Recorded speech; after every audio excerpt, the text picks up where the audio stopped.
महत्त्वाची बातमी। लोकसभा निवडणुकीबाबत दिल्लीमधून एक मोठी बातमी। दिल्लीमधल्या बैठकीत महाराष्ट्रातील उमेदवारांची चर्चा होते।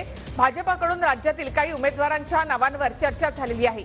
कोल्हापूरसाठी समरजित घाटगेंच्या नावावर देखील चर्चा होत असल्याचं कळतं। सेनेनं जागा सोडली नाही तर समरजित घाटगे धनुष्यबाणावर लढणार अशी माहिती सूत्रांकडून मिळते।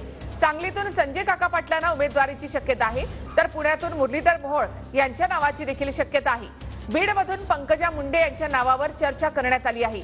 TV9 मराठीला सूत्रांकडून ही माहिती मिळाली आहे। थेट आपण माहितीसाठी जाऊयात आमचे प्रतिनिधी संदीप राजगोळकर यांच्याकडे। संदीप, भाजपच्या बैठकीमधली आतली बातमी। अगदी बरोबर आहे निखिला, गेल्या 1 तासापासून जवळपास झालेला आहे कोर कमिटीची भाजपची बैठक सुरू आहे। ती झाल्यानंतर CECच्या बैठकीला काही वेळातच सुरुवात होणार आहे। या बैठकीमध्ये प्रदेशाध्यक्ष चंद्रशेखर बावनकुळे, रावसाहेब दानवे, सुधीर मुनगंटीवार, चंद्रकांतदादा पाटील आणि उपमुख्यमंत्री देवेंद्र फडणवीस यांच्यासह केंद्रीय गृहमंत्री अमित शहा देखील उपस्थित आहेत। आणि काही जागांवर सध्या या बैठकीमध्ये चर्चा सुरू आहे। प्रामुख्यानं कोल्हापूरची जागा सध्या आपल्याला माहिती आहे, ही जागा खरं तर शिवसेनेकडे होती, मात्र तिथं समरजित घाटगे जे भाजपचे नेते आहेत त्यांना निवडणुकीच्या रिंगणात उतरवण्याची तयारी सध्या भाजपची आहे। त्याबाबतची चर्चा सुरू आहे।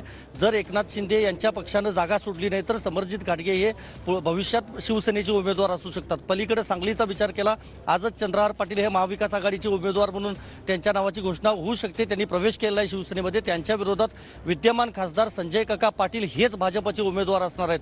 पुण्यातली चर्चा मोठ्या प्रमाणावर होती। माजी महापौर अशी ओळख असलेली आणि एक तरुण व्यक्तिमत्व म्हणून मुरलीधर मोहोळ यांची ओळख आहे। त्यामुळे मुरलीधर मोहोळ हे भाजपचे पुढचे नेते उमेदवार जे आहेत ते त्या ठिकाणी असू शकतात। मुंडे भगिनींच्या पैकी कोण उमेदवार असणार याची चर्चा संपूर्ण राज्यभरात होती। बीडमधून प्रीतम मुंडेंना ब्रेक दिला जाऊ शकतो आणि त्या ठिकाणी पंकजा मुंडे या लोकसभेच्या नव्या उमेदवार भाजपच्या असू शकतात अशी देखील माहिती मिळते। छत्रपती संभाजीनगरमधून भागवत कराड हे निवडणूक लढवणार नाहीत। प्रामुख्यानं ही जागा भाजप लढवणार नाही, ही जागा मुख्यमंत्री एकनाथ शिंदे यांच्या शिवसेनेलाच दिली जाणार आहे। त्यामुळे ती जागा त्यांच्याकडेच असणार आहे। गेल्या सव्वा तासापासून ही बैठक सुरू आहे। प्रामुख्यानं विचार करायला गेला तर अनेक जागांवरचे उमेदवार बदलण्याचा सल्ला जो आहे तो 2 दिवसापूर्वी ज्यावेळेला बैठक झाली होती त्यावेळेला केंद्रीय गृहमंत्री अमित शहा यांनी दिला होता। त्यामुळे भाजपची ही एक वेगळी रणनीती म्हणता येईल। सगळ्या जागांबाबत अंतिम शिक्कामोर्तब CEC मध्ये होईल। मात्र आताच्या माहितीसाठी पुन्हा एकदा तुमच्याकडे येऊ।